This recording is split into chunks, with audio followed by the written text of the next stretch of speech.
আসসালামু আলাইকুম দর্শক, স্বাগত জানাচ্ছি বাংলা সংবাদে। শুরুতেই জানিয়ে দিচ্ছি শিরোনাম। রামিসা হত্যায় আরেকজনকে জড়িয়ে বিভ্রান্ত করার চেষ্টায় সোহেল, পুলিশ।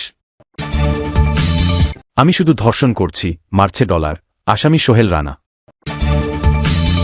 রামিসা হত্যা, সোহেল রানা ও তার স্ত্রীর বিচার শুরু। পল্লবীতে ধর্ষণের পর শিশু হত্যা, আসামি সোহেল রানা ও তার স্ত্রীর বিচার শুরু। আদ্দিন হাসপাতালে গণমাধ্যম কর্মীদের ওপর হামলা। 6 নবজাতকের মৃত্যু, আইনি দিক নিয়ে অ্যাটর্নি জেনারেলের সঙ্গে স্বাস্থ্যমন্ত্রীর আলোচনা। 6 নবজাতকের মৃত্যু, অভ্যন্তরীণ তদন্ত প্রতিবেদন প্রকাশ করবে না আদ্দিন। আদ্দিন হাসপাতালে 6 শিশুর মৃত্যু, চিকিৎসক নার্স কেউই ছিলেন না। পশ্চিমবঙ্গে তৃণমূল কংগ্রেসের 2 নবনির্বাচিত বিধায়ক সাসপেন্ড। আবার আসিব ফিরে এই বাংলায়। 2 ঘণ্টার মধ্যে ওসিকে সরিয়েছি, সেনাবাহিনীর মেজরকে চেঞ্জ করেছি, জামায়াত এমপি। উল্টাপাল্টা কথা বইলা মোটকা গরম করবেন না, সামলাইতে পারবেন না, মাসুদ। 2 ঘণ্টার মধ্যে ওসিকে সরিয়েছি, সেনাবাহিনীর মেজরকে চেঞ্জ করেছি। 2 ঘণ্টার মধ্যে ওসিকে চেয়ার থেকে সরিয়েছি, সেনাবাহিনীর মেজরকে চেঞ্জ করছি, এমপি মাসুদ। এবারের বাজেট হবে ব্যবসাবান্ধব, বাণিজ্যমন্ত্রী। 9,30,000 কোটি টাকার বাজেট আনছে বিএনপি সরকার। 3 কোটি খুচরা ব্যবসা করের আওতায় আনার উদ্যোগ। রাজধানীতে ভাইয়ের হাতে ভাই খুন, ছোট ভাই গ্রেফতার। আসসালামু আলাইকুম, আপনাদের স্বাগতম লাইভ নিউজ ছালাবড়াতে। দেশবিদেশের সর্বশেষ খবর, গুরুত্বপূর্ণ ঘটনা, রাজনৈতিক বিশ্লেষণ, আন্তর্জাতিক সংবাদ এবং চলমান পরিস্থিতির নির্ভরযোগ্য আপডেট নিয়ে আমরা সবসময় আপনাদের পাশে আছি। সত্য ও বস্তুনিষ্ঠ সংবাদ সবার আগে পেতে চ্যানেলটি সাবস্ক্রাইব করুন এবং বেল আইকনটি অন করে রাখুন। আমি ইমরান। চলুন শুরু করা যাক আজকের প্রধান সংবাদ। আমরা বিভিন্নভাবে নিশ্চিত হয়েছি ঘটনাস্থলে আর কেউ আসেনি। এখন সে, সোহেল, নিজেকে বাঁচানোর শেষ চেষ্টা হিসেবে এসব বলতে পারে। পল্লবীর রামিসা হত্যার ঘটনায় বিভ্রান্তি ছড়াতে এবং বিচার কাজ বিলম্বিত করতে আলোচিত এ মামলার প্রধান আসামি সোহেল রানা আরেকজনের নাম এনেছেন বলে মনে করছে পুলিশ। এ হত্যার তদন্তে গিয়ে ঘটনাস্থলে প্রধান আসামি সোহেল রানা ও তার স্ত্রী স্বপ্না আক্তার ছাড়া আর কারও অস্তিত্ব না পাওয়ার কথা আবারও বলেছে পুলিশ। পল্লবী থানার ওসি হাসান বাশির মনে করেন, কৌশলে নজর আরেক দিকে সরাতেই সোহেল এখন এসব কথা বলতে পারেন। সোমবার আদালত থেকে কারাগারে নিয়ে যাওয়ার সময় আলোচিত এ মামলার অভিযুক্ত সোহেল রানা চিৎকার করে বলতে থাকেন, শিশুটিকে ধর্ষণ ও হত্যা করেছেন ডলার নামের আরেক ব্যক্তি।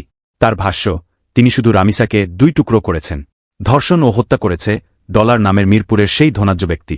সোহেলের এ দাবির বিষয়ে পল্লবী থানার ওসি হাসান বাশির বলেন, সেখানে সোহেল ও তার স্ত্রীর অস্তিত্বই পাওয়া গেছে তদন্তে। এখন বিচার কাজ বিলম্বিত ও বিভ্রান্ত করার জন্য সোহেল এসব কথা বলছেন। ডলার নামে কোনো ব্যক্তির অস্তিত্ব আছে কি না জানতে চাইলে তিনি বলেন, আমরা বিভিন্নভাবে নিশ্চিত হয়েছি ঘটনাস্থলে আর কেউ আসেনি। এখন সে, সোহেল, নিজেকে বাঁচানোর শেষ চেষ্টা হিসেবে এসব বলতে পারে। ও ভীষণ নৃশংস প্রকৃতির। একটা ছোট্ট শিশুকে কেটে টুকরো করে হত্যার পরও ওর মধ্যে কোনো অনুশোচনা এখনও আসেনি, যার কারণে ও খুব কৌশলে বিষয়টিকে বিতর্কিত করার চেষ্টা করছে। গত 19 মে পল্লবীর 11 নম্বর সেকশনের নিজেদের ভাড়া ফ্ল্যাটের পাশের ফ্ল্যাটে শিশু রামিসার কয়েক টুকরো লাশ পাওয়া যায়। পুলিশ বলেছে, ওই দিন সকালে পাশের ফ্ল্যাটের বাসিন্দা 32 বছরের সোহেল শিশুটিকে গলা কেটে হত্যার পর মাথা শরীর থেকে বিচ্ছিন্ন করে ফেলে। এরপর ফ্ল্যাটের সাবলেট এ ভাড়াটে গ্রিল কেটে পালিয়ে যান। তবে তার স্ত্রী স্বপ্না আক্তার ঘরেই ছিলেন। এ ঘটনায় সারা দেশে ব্যাপক ক্ষোভের জন্ম দেয়। পরে প্রধানমন্ত্রী তারেক রহমান, স্বরাষ্ট্রমন্ত্রী সালাহুদ্দিন আহমদ সহ সরকারের ঊর্ধ্বতন কর্মকর্তারা রামিসাদের বাসায় গিয়ে দ্রুত বিচারের আশ্বাস দেন। এ ধারাবাহিকতায় 5 দিন তদন্ত করে 24 মে এ মামলার অভিযোগপত্র আদালতে জমা দেয় পুলিশ। সোমবার এ হত্যা মামলায় অভিযোগ গঠন করে বিচার শুরুর আদেশ দেন ঢাকা মহানগরের শিশু সহিংসতা দমন ট্রাইব্যুনালের বিচারক মাসরুর সালেকিন। এজন্য এদিন সোহেলকে আদালতে নেওয়া হয়েছিল। আদালতের কাজ শেষে উপস্থিত আইনজীবী ও লোকজনের উদ্দেশ্যে উচ্চস্বরে এ ঘটনার সঙ্গে আরেকজনের সম্পৃক্ততা কথা দাবি করে কথা বলতে শুরু করেন তিনি। সোহেলের দাবি, আমি ধর্ষণ করি নাই, শুধু লাশ কাটছি। ধর্ষণ করেছে ডলার নামে একজন। আমি পাপ করছি, আমাকে সেই পাপের শাস্তি দেন। তিনি বলতে থাকেন, মেয়েটাকে এনে দিতে পারলে ডলার তাকে 2 লাখ টাকা দেওয়ার কথা বলেছিল। এ সময় পুলিশ সদস্যরা তাকে থামিয়ে দেন। আবার আদালত থেকে কারাগারে নেওয়ার পথে সোহেল সাংবাদিকদের উদ্দেশ্যে জোরে জোরে বলতে থাকেন, মিরপুর -11 নম্বর লাইনে বাড়ি ডলারের। রামিসাকে ধর্ষণ হত্যার মূল আসামি ওই ডলার। ধর্ষণ ডলার করছে, মারছেও ডলার। ওরে ধরেন আপনারা, সব পাবেন। তার ভাষ্য, আমার স্ত্রী আমাকে সাহায্য করেনি। আমার স্ত্রীর কোনো দোষ নাই, দোষ ডলারের আছে। আমার দোষ আছে, ডলারেরও দোষ আছে। আমি অত অপরাধী না। আমি শুধু বাচ্চারে 2 টুকরো করছি। ধর্ষণ করছে ডলার, মারছেও ডলার। আমার কোনো ডিএনএ টেস্ট নেয়নি, অটোমেটিক নিয়ে নিচ্ছে। ডলার আমাকে 2 লাখ টাকা দিচ্ছে। ডলার অনেক ধনী লোক, টাকাওয়ালা। এ বিষয়ে পল্লবী থানার ওসি হাসান বাশির বলেন, আমরা ভালোভাবে খোঁজ নিয়েছি। হত্যাকাণ্ডের স্থলে সোহেল ও তার স্ত্রী ছাড়া আর কারও অস্তিত্ব পাওয়া যায়নি। ওর স্ত্রীর সঙ্গেও আমাদের কথা হয়েছে। সেও আমাদের বলেছে সেখানে আর কেউ ছিল না। এখন ঘটনার মোড় অন্যদিকে ঘোরানোর জন্য সোহেল নানা কথা বলছে দাবি করে ওসি বলেন, সোহেলের স্ত্রী স্বপ্না আমাদের স্পষ্ট করেছে যে ঘটনাস্থলে তার স্বামী ছাড়া আর কেউ আসেনি।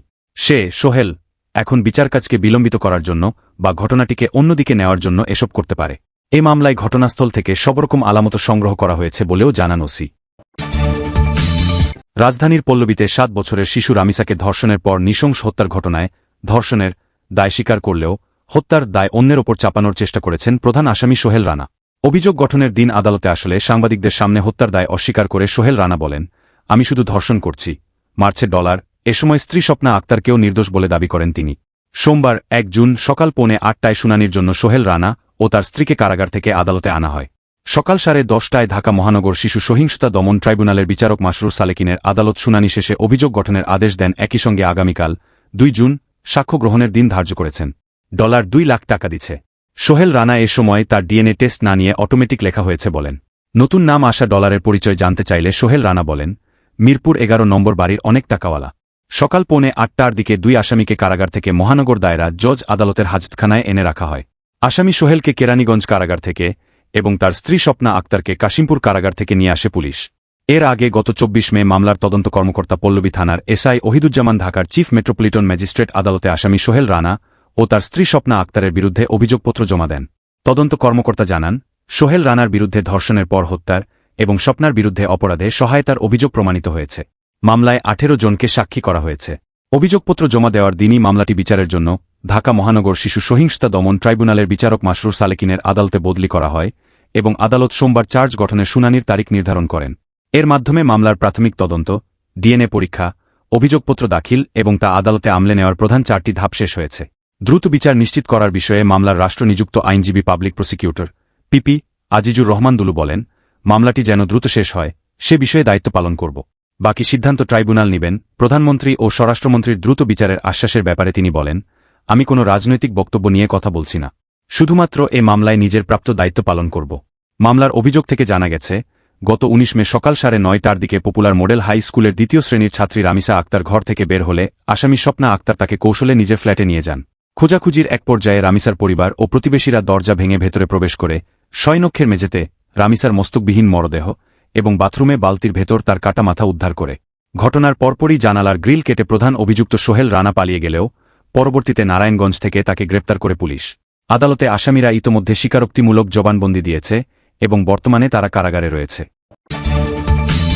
রাজধানীর পল্লবীতে 8 বছর বয়সী শিশু রামিসাকে ধর্ষণ ও হত্যা মামলায় 2 আসামির বিরুদ্ধে চার্জ গঠন করে বিচার শুরুর আদেশ দিয়েছেন ঢাকার একটি বিশেষ ট্রাইব্যুনাল। আজ সোমবার শুনানি শেষে ঢাকা মহানগর শিশু সহিংসতা দমন ট্রাইব্যুনালের বিচারক মাসরুর সালেকিন এ আদেশ দেন। একই সঙ্গে আগামীকাল মঙ্গলবার সাক্ষ্য গ্রহণের দিন ধার্য করা হয়েছে। এদিন রামিসার বাবা আব্দুল হান্নান মোল্লা সাক্ষ্য দেবেন। অভিযোগ পড়ে শোনানোর পর আসামি সোহেল রানা ও তার স্ত্রী স্বপ্ন খাতুন নিজেদের নির্দোষ দাবি করেন বলে জানান বেঞ্চ সহকারী পঙ্কজ পিটার গোমেজ। এর আগে গত 24 মে পল্লবী থানার উপপরিদর্শক এসআই ওহিদুজ্জামান ঢাকার চিফ মেট্রোপলিটন ম্যাজিস্ট্রেট সিএমএম আদালতে মামলার অভিযোগপত্র চার্জশিট জমা দেন। চার্জশিটে 31 বছর বয়সী সোহেল রানার বিরুদ্ধে ধর্ষণ, হত্যা ও আলামত নষ্টের অভিযোগ এবং 26 বছর বয়সী স্বপ্না খাতুনের বিরুদ্ধে আলামত নষ্ট ও মিথ্যা তথ্য দেওয়ার অভিযোগ আনা হয়। চার্জশিট দাখিলের কয়েক ঘণ্টা পরই সিএমএম আদালত মামলাটি নিষ্পত্তির জন্য শিশু সহিংসতা দমন ট্রাইব্যুনালে স্থানান্তর করেন। মামলার এজাহার অনুযায়ী গত 19 মে পপুলার মডেল হাই স্কুলের 2য় শ্রেণীর ছাত্রী রামিসাকে প্রতিবেশী সোহেল রানা কৌশলে নিজের ঘরে নিয়ে ধর্ষণ করে। পরে অপরাধ ঢাকতে সে শিশুটির গলা কেটে হত্যা ও লাশ টুকরো করার চেষ্টা চালায়। ঘটনার পরদিন সোহেলের ঘর থেকে রামিসার মস্তকবিহীন মরদেহ উদ্ধার করা হয়। হত্যাকাণ্ডের পরদিনই ভুক্তভোগী শিশুটির বাবা আব্দুল হান্নান মোল্লা বাদী হয়ে ওই দম্পতি এবং এক অজ্ঞাতপরিচয় ব্যক্তিকে আসামি করে পল্লবী থানায় মামলা দায়ের করেন। এদিকে অপরাধের ভয়াবহতা বিবেচনা করে গত 22 মে জরুরি ভার্চুয়াল সভায় আসামিদের কোনো ধরনের আইনি সহায়তা না দেওয়ার সিদ্ধান্ত নেয় ঢাকা বার অ্যাসোসিয়েশন ডিবিএ। পরবর্তীতে সুষ্ঠু ও নিরপেক্ষ বিচার নিশ্চিত করতে গত 23 মে সরকারের পক্ষ থেকে সুপ্রিম কোর্টের আইনজীবী মুসা কালিমুল্লাহকে আসামিপক্ষের রাষ্ট্রীয় আইনজীবী হিসেবে নিয়োগ দেওয়া হয়। রাজধানীর পল্লবীতে ধর্ষণের পর নৃশংসভাবে 8 বছরের শিশুকে হত্যার ঘটনায় করা মামলার প্রধান আসামি সোহেল রানা ও তার স্ত্রী স্বপ্না আক্তারের বিরুদ্ধে অভিযোগ গঠন করেছেন আদালত। এর মধ্য দিয়ে এই মামলার আনুষ্ঠানিক বিচার শুরু হল। আগামীকাল মঙ্গলবার সকাল 10টায় সাক্ষ্য গ্রহণ শুরুর দিন ধার্য করেছেন আদালত। আজ সোমবার ঢাকার শিশু সহিংসতা দমন ট্রাইব্যুনালের বিচারক মাসরুর সালেকিন এ আদেশ দেন বলে নিশ্চিত করেছেন ঢাকা মহানগর দায়রা জজ আদালতের পাবলিক প্রসিকিউটর ওমর ফারুকি। এর আগে মামলার অভিযোগ গঠনের শুনানি হয়। শুনানিতে রাষ্ট্রপক্ষের আইনজীবী আদালতকে বলেন, অভিযোগপত্র অনুযায়ী আসামি সোহেল রানা নৃশংসভাবে শিশুটিকে ধর্ষণ ও হত্যা করেছেন। প্রমাণ নিশ্চিহ্ন করতে শিশুটির দেহ কয়েক খণ্ড করা হয়। এসব অপরাধে আসামিকে সহযোগিতা করেন তার স্ত্রী। পরে বিচারক অভিযোগের বিষয়ে আসামি সোহেল রানাকে জিজ্ঞাসা করেন। নিজেকে নির্দোষ দাবি করে সোহেল রানা আদালতকে বলেন, আমি মারিনি, আমি ধর্ষণও করিনি, আমার স্ত্রীও নির্দোষ। সোহেল রানা দাবি করেন, ডলার নামের একজন শিশুটিকে ধর্ষণ করেছেন। ডলারের পরিচয় জানতে চাইলে সোহেল রানা বলেন, তার বাড়ি মিরপুরে, তিনি অনেক টাকাওয়ালা। তবে আসামিপক্ষে সরকার নিযুক্ত আইনজীবী মুসা কালিমুল্লাহ সাংবাদিকদের বলেন, আসামিরা আমার কাছে ডলার সম্পর্কে কিছুই বলেনি। আসামিরা বলেছে তারা নির্দোষ। ডলার নামের ব্যক্তিটির সম্পর্কে জিজ্ঞাসা করলে মুসা কালিমুল্লাহ বলেন, পুলিশ রিপোর্টে ডলারের নাম নেই, আমার কাছেও আসামিরা ডলার সম্পর্কে কিছু বলেনি। শুনানি শেষে রাষ্ট্রপক্ষের আইনজীবী বিশেষ public prosecutor PP Azizur Rahman Dulu সাংবাদিকদের বলেন, মামলাটি যেন দ্রুত শেষ হয় সে বিষয়ে দায়িত্ব পালন করব। বাকি সিদ্ধান্ত ট্রাইব্যুনাল নেবেন। এর আগে সকাল 8:45টার দিকে প্রিজন ভ্যানে আসামিদের আদালতে আনা হয়। বেলা 11টার কিছু আগে সোহেল রানাকে আদালতে হাজির করা হয় পুলিশের কড়া পাহারায়। বেলা 11:06 আদালতে হাজির করা হয় তার স্ত্রী স্বপ্নাকে। অভিযোগপত্রে বলা হয়, সোহেল রানার বিরুদ্ধে ধর্ষণের পর হত্যার অভিযোগ এবং স্বপ্না আক্তারের বিরুদ্ধে ধর্ষণের পর হত্যায় সহায়তা করার অভিযোগের প্রমাণ পাওয়া গেছে। আলোচিত এই মামলায় সাক্ষী করা হয়েছে 18 জনকে। গত 19 মে বেলা 11:30টার দিকে পল্লবীর একটি ভবনের 3 তলার ফ্ল্যাট থেকে শিশুটির খণ্ডিত লাশ উদ্ধার করা হয়। ওই ফ্ল্যাটের বাসিন্দা সোহেল রানা ঘটনার পর বাসার শৌচাগারের গ্রিল ভেঙে পালিয়ে যান। তবে ওই বাসা থেকে তার স্ত্রীকে তখনই আটক করা হয়। আর ওই দিনই সন্ধ্যায় নারায়ণগঞ্জের ফতুল্লা থেকে সোহেল রানাকে গ্রেপ্তার করা হয়। ঘটনার পরদিন শিশুটির বাবা পল্লবী থানায় মামলা করেন। ওই দিনই বিকেলে ঢাকার মেট্রোপলিটন ম্যাজিস্ট্রেট আমিনুল ইসলাম জুনাইদের আদালতে স্বীকারোক্তিমূলক জবানবন্দি দেন আসামি সোহেল রানা। শিশুটিকে ধর্ষণের পর হত্যার কথা তিনি স্বীকার করেন বলে পুলিশ জানিয়েছিল। রাজধানীর মগবাজারে আদ্দিন মেডিকেল কলেজ হাসপাতাল পরিদর্শনে গিয়ে একটি বেকারির সন্ধান পাওয়ার কথা জানিয়েছেন স্বাস্থ্যমন্ত্রী সরদার সাখাওয়াত হোসেন। পরিদর্শন শেষে গণমাধ্যম কর্মীরা বেকারিতে যেতে চাইলে তাদের ওপর হামলা করেন হাসপাতালটির নিরাপত্তা কর্মী ও পরিচ্ছন্নতা কর্মীরা। এতে 3 জন আহত হয়েছেন। ক্যামেরাও ভাঙচুর করা হয়েছে বলে অভিযোগ পাওয়া গেছে। শনিবার সন্ধ্যার দিকে এ ঘটনা ঘটে। গত বুধবার সকালে হাসপাতালটিতে 1 থেকে 3 দিন বয়সের 6 নবজাতকের মৃত্যু হয়। এ ঘটনার পর শনিবার বিকেলে হাসপাতালটি পরিদর্শনে যান স্বাস্থ্যমন্ত্রী। পরিদর্শনে শেষে হাসপাতালের কলেজ ভবনের 8 তলায় একটি বেকারি কারখানা পাওয়ার কথা জানান তিনি। বেকারি কারখানা থেকে গ্যাস নির্গত হয়ে নবজাতকদের ক্ষতি করছে কিনা সেটিও খতিয়ে দেখা হবে বলে জানান স্বাস্থ্যমন্ত্রী। স্বাস্থ্যমন্ত্রীর হাসপাতাল পরিদর্শন ও বেকারির সন্ধান পাওয়ার খবর পেয়ে হাসপাতালটিতে যান গণমাধ্যম কর্মীরা। তবে স্বাস্থ্যমন্ত্রী পরিদর্শন শেষে চলে যাওয়ার পরপরই হাসপাতালটির সবগুলো প্রবেশপথ বন্ধ করে দেয় আদ্দিন হাসপাতাল কর্তৃপক্ষ। গণমাধ্যম কর্মীরা ভেতরে প্রবেশ করতে চাইলে হাসপাতালটির নিরাপত্তা কর্মীরা বাধা দেন। বাগ্বিতণ্ডায় জড়ান তারা। পরে আদ্দিন হাসপাতালের মহাপরিচালক অধ্যাপক ডা. নাহিদ ইয়াসমিনের সঙ্গে মুঠোফোনে যোগাযোগ করা হয়। তিনি বলেন, বেকারি স্বাস্থ্যমন্ত্রী সিলগালা করে দিয়ে গেছেন, এখন আর কাউকে ভেতরে ঢুকতে দেওয়া সম্ভব না। এরপরও গণমাধ্যম কর্মীরা হাসপাতালটির নিচতলায় অবস্থান করছিলেন। বেকারিতে প্রবেশেরও চেষ্টা করেন। পরে পুলিশ ও র্যাবের সদস্যরা সেখানে আসেন। তাদের উপস্থিতিতেই গণমাধ্যম কর্মীদের ওপর চড়াও হন হাসপাতালটির নিরাপত্তা কর্মী ও পরিচ্ছন্নতা কর্মীরা। এক পর্যায়ে তারা ধাওয়া দিয়ে হাসপাতাল থেকে গণমাধ্যম কর্মীদের বের করে দেন। কয়েকজনকে মারধরও করেন। মারধরে টাইমস অব বাংলাদেশের নিজস্ব প্রতিবেদক কাজী জাহিদ, দীপ্ত টিভির ক্যামেরা পার্সনসহ 3 জন আহত হয়েছেন বলে খবর পাওয়া গেছে। আর বৈশাখী টিভির ক্যামেরা ভাঙচুর করা হয়েছে বলে অভিযোগ পাওয়া গেছে। এই ঘটনায় দুঃখ প্রকাশ করে হাসপাতালটির পরিচালক সিদ্দিকুর রহমান প্রথম আলোকে বলেন, সাংবাদিকেরা হাসপাতালের নিচতলায় ভিড় করেছিলেন। এতে রোগীদের যাতায়াতে সমস্যা হচ্ছিল। 4 জন রোগী হাসপাতালে প্রবেশ করতে না পেরে ফিরে যান। এ অবস্থায় পরিচ্ছন্নতা কর্মীরা সাংবাদিকদের সেখান থেকে সরে যেতে বললে একজন সাংবাদিক তাদের ঝাড়ুদার বলে অসম্মান করেন। এতে তারা ক্ষিপ্ত হয়ে সাংবাদিকদের ধাওয়া দিয়েছেন। তবে কাউকে মারধর করা হয়নি। এর আগে বিকেলে স্বাস্থ্যমন্ত্রী প্রথমে হাসপাতালটির 5 তলায় নিওনেটাল ইন্টেন্সিভ কেয়ার ইউনিটে এনআইসিইউ যান। সেখানে কর্তব্যরত চিকিৎসকদের সঙ্গে কথা বলেন। পরে কলেজ ভবনের 8 তলায় থাকা একটি বেকারি পরিদর্শন করেন। শেষে 2য় তলায় পোস্ট অপারেটিভ ওয়ার্ডে যান তিনি, যেখানে 6 নবজাতক ভর্তি ছিল। ওয়ার্ডটি পরিদর্শন শেষে হাসপাতালের বাইরে সাংবাদিকদের সঙ্গে কথা বলেন তিনি। গত বুধবার সকালে হাসপাতালটির ডেলিভারির পোস্ট অপারেটিভ ওয়ার্ডে ভর্তি থাকা 1 থেকে 3 দিন বয়সের 6 নবজাতকের মৃত্যু হয়। কী কারণে 6 শিশুর মৃত্যু হয়েছে তা এখনও নিশ্চিত হওয়া যায়নি। এ ঘটনা তদন্তের জন্য স্বাস্থ্য ও পরিবার কল্যাণ মন্ত্রণালয় 3 সদস্যের একটি তদন্ত কমিটি গঠন করেছে। শনিবার কমিটির প্রতিবেদন জমা দেওয়ার কথা থাকলেও সময় বাড়ানো হয়েছে। প্রাণ হারানো এক নবজাতকের বাবা হাবিবুর রহমান গত বুধবার রাতে রাজধানীর রমনা থানায় হাসপাতাল কর্তৃপক্ষের বিরুদ্ধে মামলা করেন। কর্তৃপক্ষের অবহেলায় এই ঘটনা ঘটেছে বলে এজাহারে উল্লেখ করা হয়েছে। মামলার পরিপ্রেক্ষিতে হাসপাতালটির বিভিন্ন পর্যায়ের কয়েকজন কর্মকর্তা-কর্মচারীকে জিজ্ঞাসাবাদ করেছে পুলিশ। তবে কাউকে আটক করা হয়নি। গণমাধ্যম কর্মীদের সর্বত্র যাওয়ার অধিকার রয়েছে, তবে চিকিৎসাধীন রোগীদের যেন কোনো সমস্যা না হয় সেটি দুই পক্ষের সমঝোতার মাধ্যমে ঠিক করা উচিত। রাজধানীর মগবাজারের আদ্দিন মেডিকেল কলেজ হাসপাতালে ৬ নবজাতকের মৃত্যুর ঘটনায় পদক্ষেপ নিতে আইনি দিকগুলো খতিয়ে দেখতে অ্যাটর্নি জেনারেলের সঙ্গে বৈঠক করেছেন স্বাস্থ্যমন্ত্রী সরদার মো. সাখাওয়াত হোসেন। সচিবালয়ে সোমবার বৈঠক শেষে সাংবাদিকদের তিনি বলেন, উদ্ভূত পরিস্থিতিতে আইনি দিকগুলো খতিয়ে দেখতে এবং পুরো প্রক্রিয়াটি যেন আইনসম্মত উপায়ে সম্পন্ন হয় তা নিশ্চিত করতেই সরকারের সর্বোচ্চ আইন কর্মকর্তা অ্যাটর্নি জেনারেলকে এই বৈঠকে আমন্ত্রণ জানানো হয়েছিল। এ সময় একজন ডেপুটি অ্যাটর্নি জেনারেলও উপস্থিত ছিলেন বলেও জানিয়েছেন স্বাস্থ্যমন্ত্রী। তিনি বলেন, আগামী বুধবারের মধ্যে তদন্ত কমিটিকে বিস্তারিত প্রতিবেদন দাখিল করার নির্দেশ দেওয়া হয়েছে। তদন্ত রিপোর্ট আরও প্র্যাকটিক্যাল হওয়া প্রয়োজন দাবি করে স্বাস্থ্যমন্ত্রী বলেন, মন্ত্রণালয়ের পক্ষ থেকে ইতিমধ্যে একটি তদন্ত কমিটি গঠন করা হয়েছিল। তবে তদন্ত রিপোর্টটি যাতে আরও গতিশীল ও প্র্যাকটিক্যাল হয় সেজন্য ভুক্তভোগী শিশুদের মায়েদের সাথে সরাসরি কথা বলা প্রয়োজন। একই সাথে ঈদের ছুটির কারণে স্বাস্থ্য অধিদপ্তরের পক্ষ থেকে যে আইনি তদন্ত কমিটি গঠনের বাধ্যবাধকতা ছিল তা সম্পন্ন করা সম্ভব হয়নি।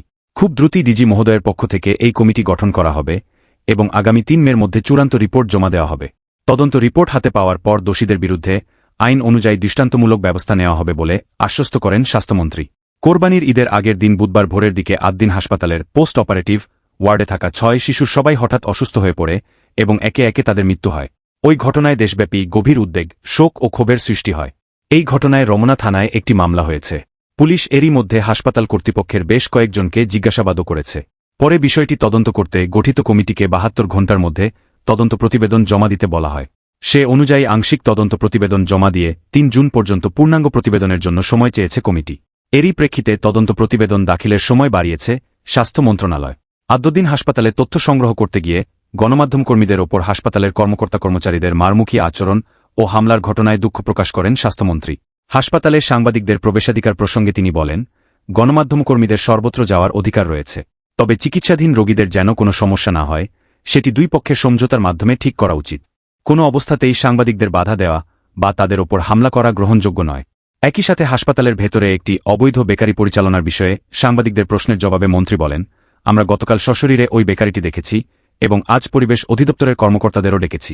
তারা কিভাবে এবং কেন সেখানে লাইসেন্স দিয়েছিল তা কঠোরভাবে খতিয়ে দেখা হচ্ছে। বিগত দিনে বেসরকারি হাসপাতালগুলোর কার্যক্রমে স্বাস্থ্য অধিদপ্তরের নজরদারির অভাব ছিল কি না প্রশ্নের জবাবে তিনি অতীতের কোনো বিষয় নিয়ে মন্তব্য করতে অস্বীকৃতি জানান।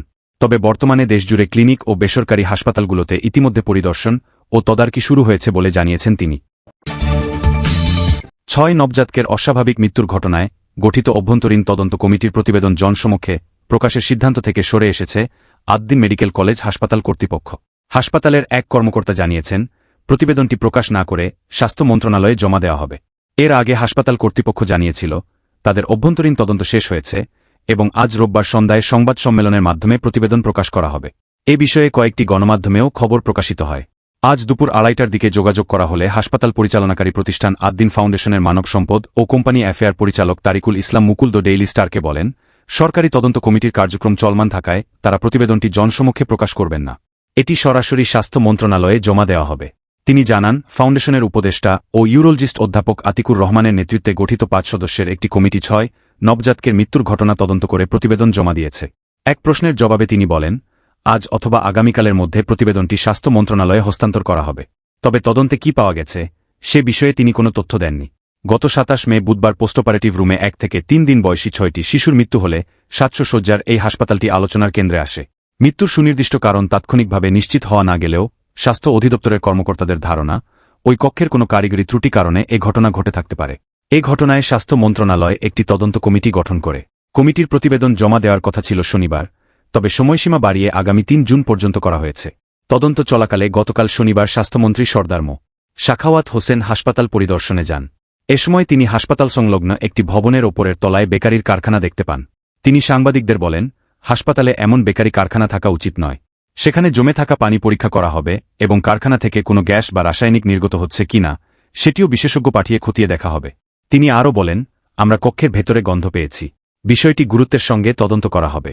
মন্ত্রী ঘটনাস্থল ত্যাগ করার পরই হাসপাতালে প্রবেশকে কেন্দ্র করে সেখানকার কর্মীদের সঙ্গে দায়িত্বরত গণমাধ্যম কর্মীদের বাগ্বিতণ্ডা হয়। এক পর্যায়ে কয়েকজন সাংবাদিককে ধাওয়া দেওয়ার ঘটনাও ঘটে। আজ এক সংবাদ বিজ্ঞপ্তিতে এ ঘটনায় দুঃখ প্রকাশ করে ক্ষমা চেয়েছে হাসপাতাল কর্তৃপক্ষ। তবে নবজাতকদের মৃত্যুর ঘটনায় তদন্ত এখনও চলমান রয়েছে বলে জানিয়েছে তারা।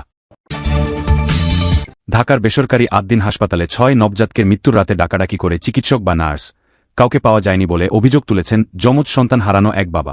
তার ভাষ্য, চিকিৎসক ও নার্সরা সঠিক সময়ে না থাকার কারণে এসব বাচ্চার মৃত্যু হয়েছে। কোরবানির ঈদের আগের দিন বুধবার ভোরে আদ্দিন হাসপাতালের পোস্ট অপারেটিভ ওয়ার্ডে থাকা ৬ শিশুর মৃত্যু হয়। এ ঘটনায় গভীর উদ্বেগ, শোক ও ক্ষোভ সৃষ্টি হয় দেশজুড়ে। এই ঘটনায় রমনা থানায় একটি মামলা হয়েছে। পুলিশ এরই মধ্যে হাসপাতাল কর্তৃপক্ষের বেশ কয়েকজনকে জিজ্ঞাসাবাদও করেছে। হাসপাতাল কর্তৃপক্ষ ঘটনা তদন্ত করলেও প্রতিবেদন প্রকাশ করেনি। তারা এটি সরকারের কাছে জমা দেওয়ার কথা বলেছে। সেদিন যে ৬ শিশুর মৃত্যু হয় তার মধ্যে মোহাম্মদ হাসান সর্দারের যমজ সন্তানও রয়েছে। বরিশালে বুফল থানার এ বাসিন্দা bdnews24.com-কে বলেন, আমার বুয়ের সিজারের পর যমজ 2 ছেলেই সুস্থ। মঙ্গলবার রাতে বাবা বলে ডাকলাম, চোখ মিট করল।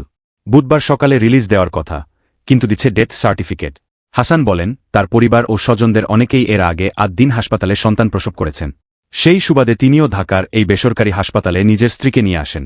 আমার বুয়ের চেক আপ করার পর যখন জানতে পারি যমজ বাচ্চা হবে, তখন থেকে চিন্তা করছিলাম ভালো একটা জায়গায় ডেলিভারি করামু। কিন্তু এখানে আসার পর ঘটনা উল্টা হয়েছে। তিনি বলেন, বাচ্চা হওয়ার পর যেখানে রাখা হয় সেখানে পুরুষ মানুষের ঢোকা নিষেধ, তাই আমি যেতে পারিনি। আমার বোন একবার বাচ্চাকে দেখাইছে, এরপর বউ আর বাচ্চা সবাই সুস্থ। মঙ্গলবার রাতে আবার একবার বাচ্চাদের দেখাতে বললাম, বোন বাচ্চাদের বাইরে নিয়ে আসে। এর মধ্যে মঙ্গলবার রাত 2টার দিকে নাকি ওই রুমে অনেক গরম আর একটা গন্ধ পাওয়া যাচ্ছে। আমার বোন সহ আরও অনেকেই ডাক্তার ও নার্সদের ডাকতে বলে, কিন্তু তারা কেউ ছিলেন না। যারা ঝাড়ু দেন তাদের দিয়ে কয়েকবার বলানোর পরেও নার্স নাকি আসেনি। ঘটনার বর্ণনা দিতে গিয়ে তিনি বলেন, সকালে আমি ঘুম থেকেও উঠিনি, হাসপাতাল থেকে কল দিয়ে বলা হলো দ্রুত আসেন। আসার পর যমজ বাচ্চার মৃত বলে জানায়। এটি শোনার পর কি করব তাও বুঝি না। ডাক্তার এবং নার্সরা সঠিক সময়ে না থাকায় সব বাচ্চা মারা গেছে। হাসান সর্দার বলেন, বাচ্চা মারা যাওয়ার পর তাদের নিয়ে যেতে বলা হয়। বুয়ের পেট কাটা, তার চিকিৎসার বিষয়ে কিছু জানানো হয়নি, কোনো কাগজপত্র দেওয়া হয়নি, একরকম বের করে দেওয়া হয়েছে। তিনি বলেন, বাসায় মুরব্বিরা অন্য ছেলেদের সঙ্গে মিলিয়ে নাম রাখার জন্য কথা বলতেছিল। আমার আরও 3 ছেলে আছে, তাদের নাম অনুসারে এদেরও নাম হওয়ার কথা ছিল, কিন্তু তার আগেই তারা মারা গেল। পশ্চিমবঙ্গের তৃণমূল কংগ্রেসের নবনির্বাচিত 2 জন বিধায়ককে দল সাসপেন্ড করেছে। নির্বাচনের পরে বিধানসভায় কে বিরোধী দলনেতা হবেন তা ঠিক করতে মমতা ব্যানার্জির বাড়িতে যে বিধায়কদের যে বৈঠক হয়েছিল সেখানে যে প্রস্তাবনা গ্রহণ করা হয় তাতে বিধায়কদের শীতে অসঙ্গতি আছে, এই অভিযোগ তুলেছিলেন সাসপেন্ড হওয়া 2 বিধায়ক ঋতব্রত ব্যানার্জি ও সন্দীপন সাহা। এই কথা শ্যামবার প্রকাশ্যে জানিয়ে দেন মুখ্যমন্ত্রী শুভেন্দু অধিকারী। তারপরেই তৃণমূল কংগ্রেস ওই 2 বিধায়ককে সাসপেন্ড করে দিয়েছে। তৃণমূল কংগ্রেস বিধায়কদের স্বাক্ষরে অসঙ্গতি আছে, এই অভিযোগের তদন্ত করছে রাজ্য পুলিশের সিআইডি। অভিযোগ, বিধানসভায় বিরোধী দলনেতা, উপদলনেতা এবং মুখ্য সচেতকের নাম বেছে নেওয়ার প্রস্তাবে বিধায়কদের যে স্বাক্ষর রয়েছে তার মধ্যে বেশ কয়েকটা ইংরেজির ব্লক লেটারে। আরও অভিযোগ, বিধায়কদের অনেকে জানিয়েছেন তারা নাকি সই করেননি। এই ঘটনায় কলকাতা পুলিশের কাছে অভিযোগ দায়ের হয়। পরে মামলা সিআইডির হাতে তুলে দেওয়া হয়।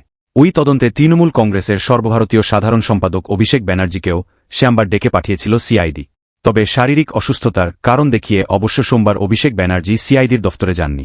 সে সংক্রান্ত অসঙ্গতির অভিযোগ প্রকাশ্যে আসার পর তৃণমূল কংগ্রেসের তরফে অভিযোগ ওঠে এর নেপথ্যে বিজেপি রয়েছে। মুখ্যমন্ত্রী সোমবার জানান এই অভিযোগ বিজেপি তুলেছেন তৃণমূলের 2 জন বিধায়ক মাননীয় ঋতব্রত ব্যানার্জি ও সন্দীপন সাহা।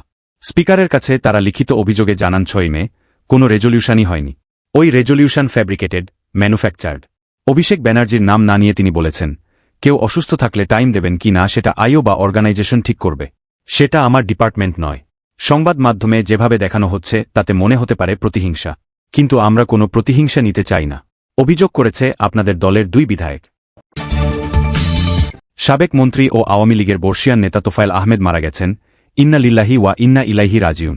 সোমবার 1 জুন বিকাল 3:30টায় রাজধানীর স্কয়ার হাসপাতালে চিকিৎসাধীন অবস্থায় তিনি মারা যান। হাসপাতাল কর্তৃপক্ষ ও পরিবারের পক্ষ থেকে গণমাধ্যমকে বিষয়টি নিশ্চিত করা হয়েছে। মৃত্যুকালে তার বয়স হয়েছিল 82 বছর।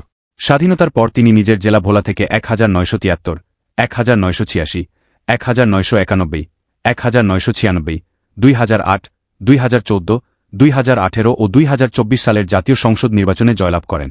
2020 সালে বাংলা ট্রিবিউনে তার প্রকাশিত লেখা আবার আসিব ফিরে এই বাংলায় পুনঃপ্রকাশ করা হল।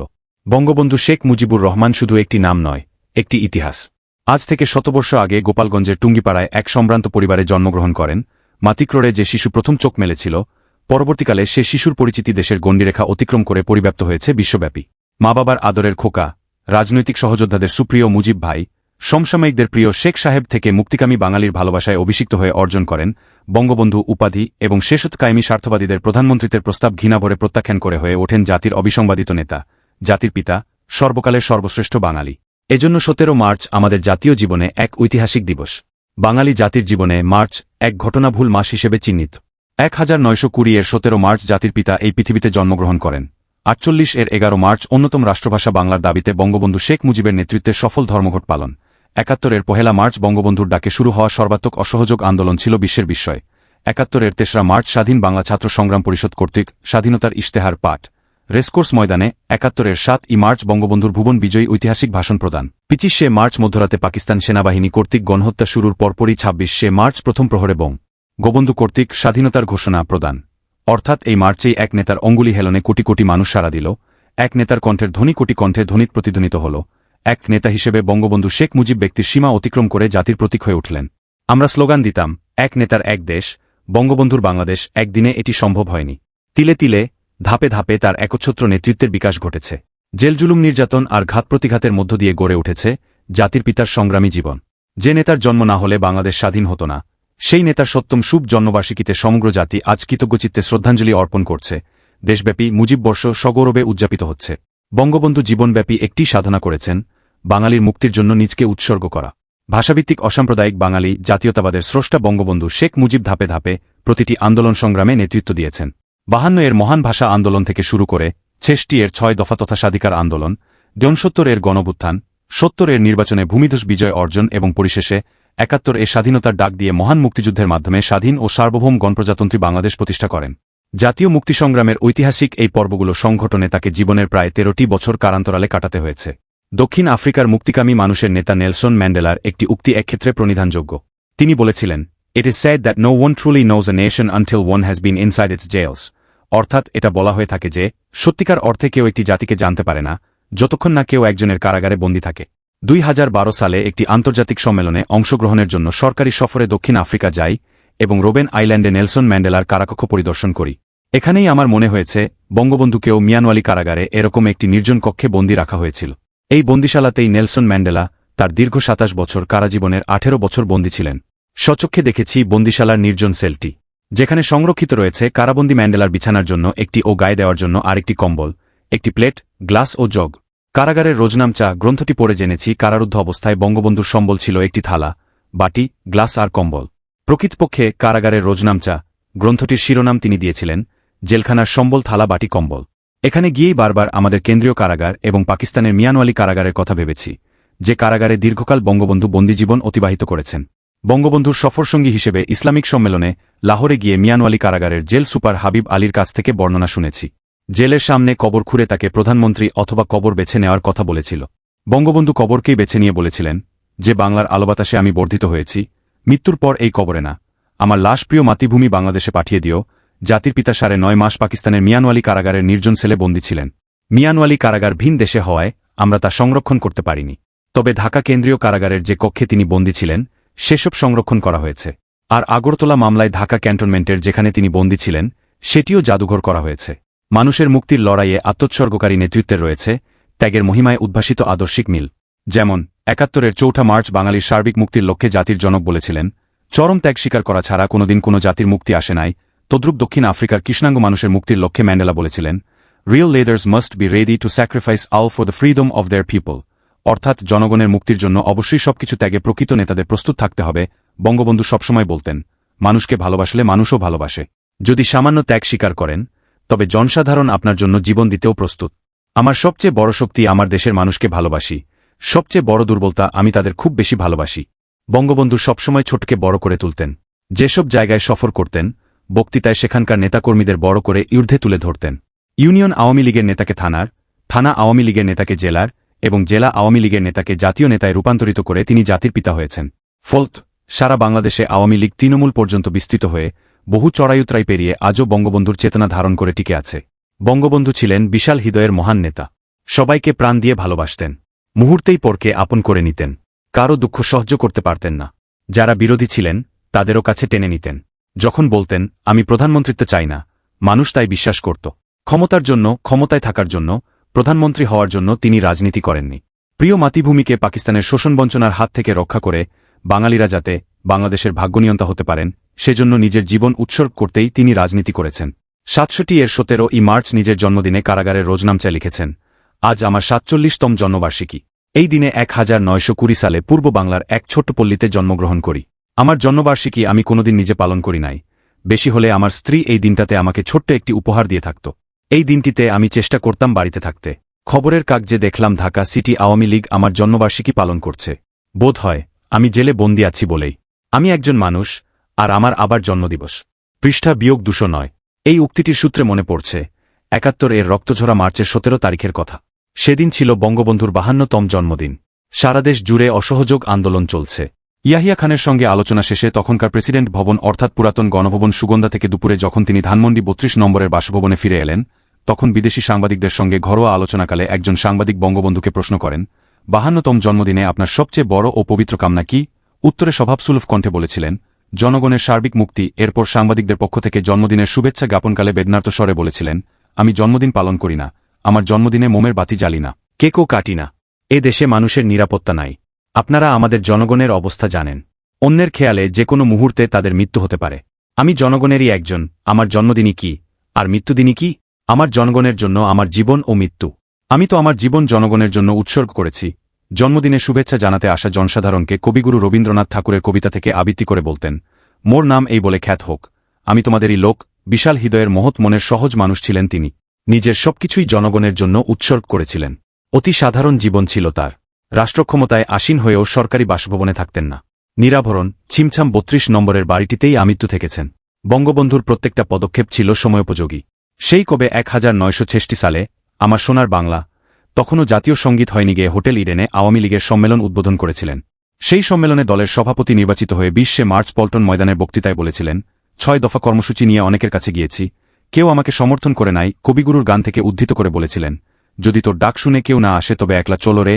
আরও বলেছিলেন, আমার দলের নেতাকর্মীরা যদি ঐক্যবদ্ধ থাকে তবে আমি আমার লক্ষ্যে পৌঁছবই। পাকিস্তান প্রতিষ্ঠার পরই কিন্তু বঙ্গবন্ধু লক্ষ্য নির্ধারণ করেছেন। বারবার ফাঁসির মঞ্চে গিয়েছেন, মৃত্যুকে আলিঙ্গন করেছেন। বঙ্গবন্ধুকে ফাঁসি দেওয়ার সব ষড়যন্ত্র আইয়ুব খান গ্রহণ করেছিল। আগরতলা ষড়যন্ত্র মামলার সরকারি নাম ছিল রাষ্ট্র বনাম শেখ মুজিব ও অন্যান্য মামলা। স্বৈরশাসক তাকে প্রধান আসামি করে ফাঁসিকাষ্ঠে দাঁড় করিয়েছিল, কিন্তু মাথান্ত করেননি। এ দেশের সংগ্রামী ছাত্রজনতা ঐক্যবদ্ধ হয়ে জাতির পিতার মুক্তির জন্য যে আন্দোলন করেছিল, সে গণান্দোলন প্রবল গণভ্যুত্থানে রূপান্তরিত হয়ে বঙ্গবন্ধুকে ফাঁসির মঞ্চ থেকে মুক্ত করেছে এবং কৃতজ্ঞ বাঙালি জাতি কৃতজ্ঞচিত্তে রেসকোর্স ময়দানের, বর্তমান সোহরাওয়ার্দী উদ্যান, গণসংবর্ধনায় জাতির পিতাকে আনুষ্ঠানিকভাবে বঙ্গবন্ধু উপাধিতে ভূষিত করেছে। আমরা তার রাজনৈতিক কর্ম ও জীবন বিশ্লেষণ করলে দেখব, তিনি ছিলেন সত্যিকার অর্থেই বাঙালির বন্ধু তথা বঙ্গবন্ধু। ডেভিড ফ্রস্টের সঙ্গে সাক্ষাৎকারে বলেছিলেন, I feel for my country and my people and then my family. সবকিছুর ঊর্ধ্বে জাতির পিতার কাছে ছিল বাঙালি ও বাংলাদেশ। তিনি ছিলেন বিশ্বের নির্যাতিত নিপীড়িত মানুষের মহান নেতা। যেখানেই মুক্তিসংগ্রাম সেখানেই তিনি সমর্থন করেছেন। বঙ্গবন্ধুকে তুলনা করা যায় ভারতের মহাত্মা গান্ধী, আফ্রিকার নেলসন ম্যান্ডেলা, ভিয়েতনামের হো চি মিন, তুরস্কের কামাল আতাতুর্ক, যুগোস্লাভিয়ার মার্শাল টিটোর সঙ্গে। তাদের সমকক্ষ নেতা ছিলেন তিনি। পৃথিবীতে অনেক দেশ স্বাধীন হয়েছে আলোচনার টেবিলে বসে, আর বঙ্গবন্ধু দেশ স্বাধীন করেছেন রক্তক্ষয়ী মুক্তিসংগ্রামের মধ্য দিয়ে। তার জীবনকে বাঙালি জাতির জন্য বিলিয়ে দিয়েছেন। নেলসন ম্যান্ডেলা যেমন বলেছিলেন, যে মরতে চায় তাকে কেউ মারতে পারে না, বঙ্গবন্ধুও বলেছিলেন, যে মৃত্যুর জন্য প্রস্তুত তার মৃত্যু নাই। বঙ্গবন্ধু বিচক্ষণ রাজনীতিবিদ, চিন্তাভাবনা করে সিদ্ধান্ত নিতেন। একবার যে সিদ্ধান্ত নিতেন, মৃত্যুর মুখোমুখি হলেও আপস করতেন না। তার প্রতিটি পদক্ষেপ ছিল সুচিন্তিত। আজকের যে বাংলাদেশ, এটি বঙ্গবন্ধুর হৃদয়ের লালিত স্বপ্ন। ৬৯ এর ৫ই ডিসেম্বর হোসেন শহীদ সোহরাওয়ার্দীর মৃত্যুবার্ষিকীতে নিজের কণ্ঠে স্লোগান দেন, আমার দেশ তোমার দেশ, বাংলাদেশ বাংলাদেশ। স্বাধীন বাংলাদেশ প্রতিষ্ঠায় যা কিছু সংঘটিত হয়েছে সবকিছু বঙ্গবন্ধুর নির্দেশে হয়েছে। নেলসন ম্যান্ডেলা ১৯৫২ সালে বলেছিলেন, একদিন আমি দক্ষিণ আফ্রিকার প্রেসিডেন্ট হব, আর বঙ্গবন্ধু বলেছিলেন, একদিন আমি এই দেশকে স্বাধীন করব। কিন্তু প্রধানমন্ত্রিত্ব আমার কাছে তুচ্ছ। সেই লক্ষ্যে উপনীত হতে ধাপে ধাপে তার আরাধ্য কর্মসূচি এগিয়ে নিয়ে গেছেন।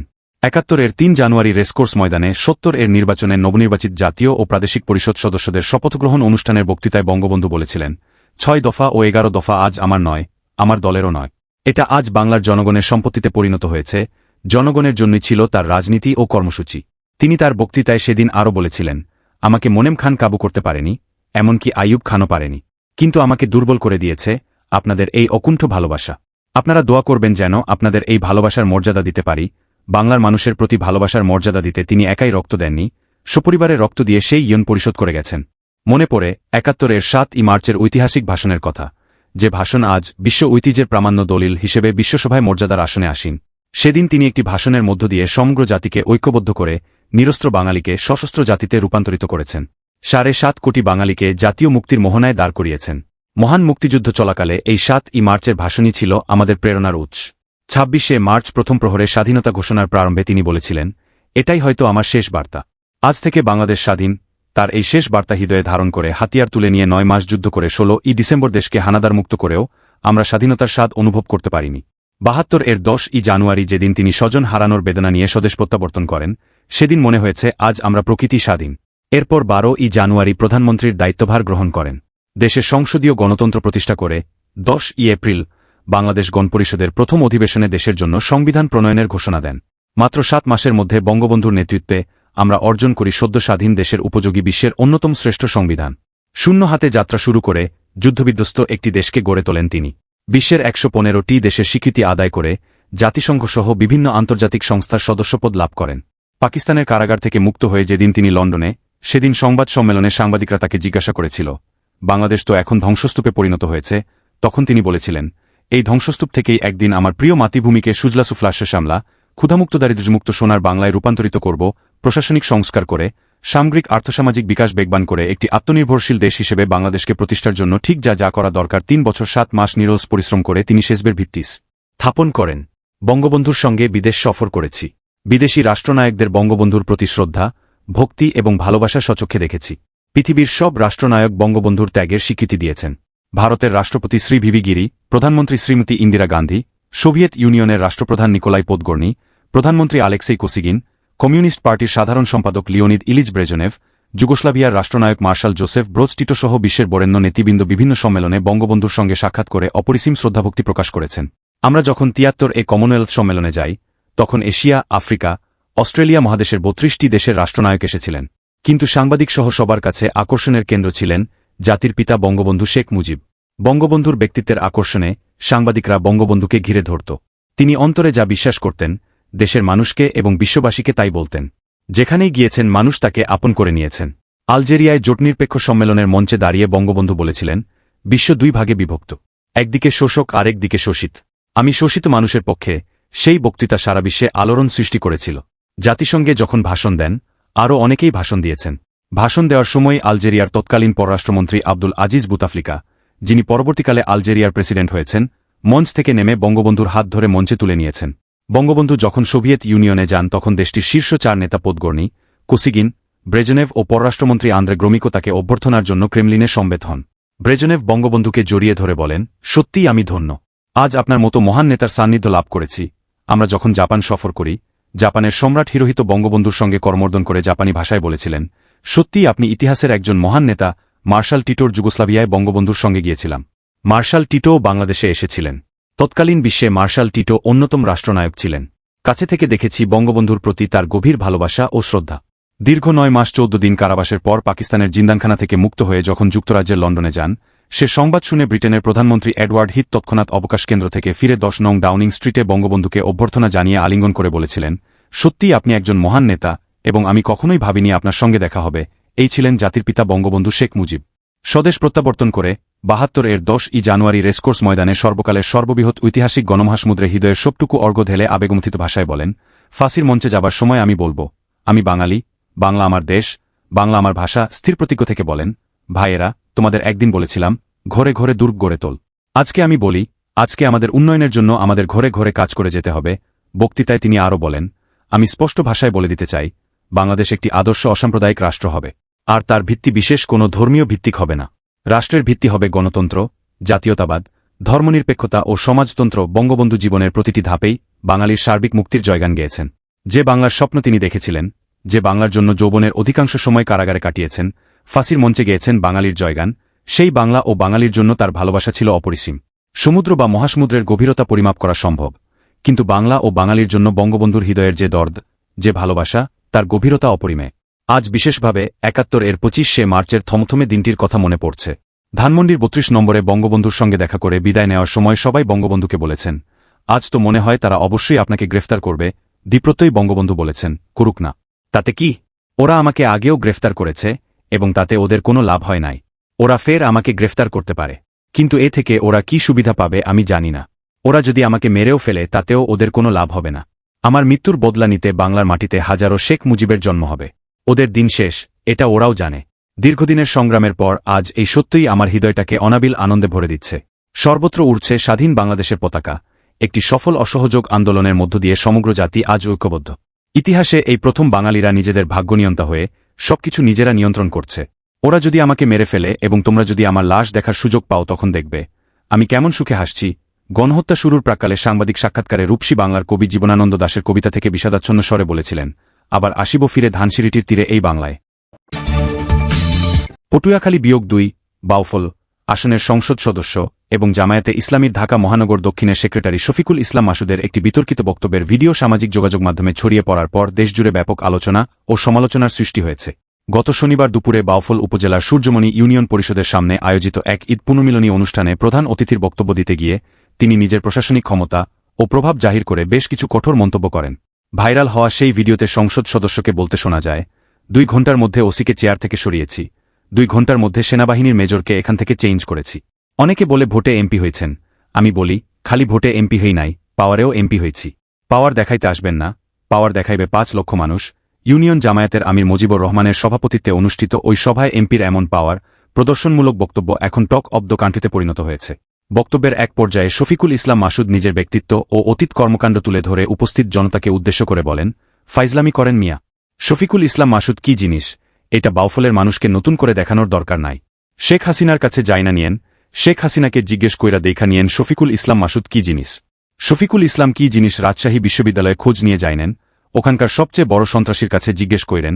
তিনি আরও হুঁশিয়ারি দিয়ে বলেন, উল্টাপাল্টা কথা বইলা মোটকা মাথা গরম করবেন না। মোটকা গরম করলে সামলাইতে পারবেন না। বাউফলের বর্তমান পরিস্থিতি নিয়ে অসন্তোষ প্রকাশ করে তিনি একে মূর্খ ও জাহেলের দেশ হিসেবে আখ্যায়িত করেন এবং আদর্শিক বাউফল প্রতিষ্ঠিত না হওয়া পর্যন্ত যুদ্ধ চালিয়ে যাওয়ার ঘোষণা দেন। সাবেক প্রধানমন্ত্রী শেখ হাসিনার সরকারের পতন ও উন্নয়ন কার্যক্রমের প্রসঙ্গ টেনে শফিকুল ইসলাম মাসুদ একটি রাজনৈতিক বিশ্লেষণও দাঁড় করান। তিনি বলেন, শেখ হাসিনা তো কম উন্নয়ন করে নাই, তারপরও তাকে পালাতে হলো কেন? উন্নয়ন করে যদি টিকে থাকা যেত তাহলে বাংলাদেশে একমাত্র শেখ হাসিনারই টিকে থাকার কথা ছিল, কিন্তু পারে নাই কেন? কারণ রাস্তাঘাট, সেতু এসব দিলেও মানুষের মনে কোনো আনন্দ ছিল না, মানুষের মৌলিক অধিকার ছিল না। তিনি আরও উল্লেখ করেন যে জনগণের অধিকার ও মতপ্রকাশের স্বাধীনতা নিশ্চিত না করে শুধু অবকাঠামোগত উন্নয়ন দিয়ে মানুষের প্রকৃত আস্থা অর্জন করা অসম্ভব, যার প্রমাণ গত 5 আগস্টের গণঅভ্যুত্থান। সোমবার 1 জুন বিকেলে এই ভাইরাল ভিডিওর বিষয়ে শফিকুল ইসলাম মাসুদ নিজের বক্তব্যের প্রেক্ষাপট ব্যাখ্যা করেন। তিনি দাবি করেন, আমার মরহুম বাবা, শ্বশুর এবং স্ত্রীকে নিয়ে যেভাবে চরম মিথ্যা ও অশালীন কথাবার্তা সামাজিক যোগাযোগ মাধ্যমে প্রচার করা হচ্ছে তা কোনো সুস্থ মানুষের পক্ষে মুখ বুজে মেনে নেওয়া কঠিন। মূলত যারা এই ধরনের নোংরা অপপ্রচার চালাচ্ছে তাদের উদ্দেশ্য করেই আমি কিছু কঠোর কথা বলেছি। তবে বক্তৃতায় আমি অনেক ভালো ও গঠনমূলক কথাও বলেছি, যা দুর্ভাগ্যবশত প্রচার করা হচ্ছে না। পটুয়াখালী -2 বাউফল আসনের জামায়াতে ইসলামীর সংসদ সদস্য শফিকুল ইসলাম মাসুদ নিজের রাজনৈতিক অতীত ও সাংগঠনিক ভূমিকার প্রসঙ্গ তুলে ধরে বলেন, রাজশাহী বিশ্ববিদ্যালয়ে খোঁজ নিয়ে যায়নেন, ওখানকার সবচেয়ে বড় সন্ত্রাসীর কাছে জিজ্ঞেস কইরেন শফিকুল ইসলাম মাসুদ কি জিনিস। উল্টাপাল্টা কথা বইলা মোটকা গরম করবেন না। মোটকা বোঝেন? মোটকা গরম করবেন না, সামলাইতে পারবেন না। শনিবার 30 মে বাউফল উপজেলার সূর্যমণি ইউনিয়নে ঈদ পুনর্মিলনী অনুষ্ঠানে প্রধান অতিথির বক্তব্যে তিনি এসব কথা বলেন। নিজের রাজনৈতিক বক্তব্যে নিজের অবস্থান তুলে ধরে তিনি বলেন, শফিকুল ইসলাম মাসুদ কি জিনিস এটা বাউফলের মানুষকে দেখানোর দরকার নাই, শেখ হাসিনার কাছে জেনে নিয়েন, শেখ হাসিনার কাছে জিজ্ঞেস করে দেখে নিয়েন শফিকুল ইসলাম মাসুদ কি জিনিস। বক্তব্যে শেখ হাসিনার সরকারের উন্নয়ন কর্মকাণ্ডের প্রসঙ্গ টেনে শফিকুল ইসলাম মাসুদ বলেন, শেখ হাসিনা উন্নয়ন তো কম করেনি, তারপরও পালানো লাগছে কেন? উন্নয়ন করে যদি টিকে থাকতে পারত তাহলে বাংলাদেশে একমাত্র শেখ হাসিনার টিকে থাকার কথা, কিন্তু পারেনি কেন?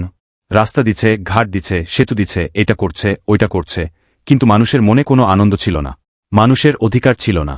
তিনি আরও বলেন, জনগণের অধিকার ও মতপ্রকাশের স্বাধীনতা নিশ্চিত না হলে শুধু অবকাঠামোগত উন্নয়ন দিয়ে মানুষের আস্থা অর্জন করা সম্ভব নয়।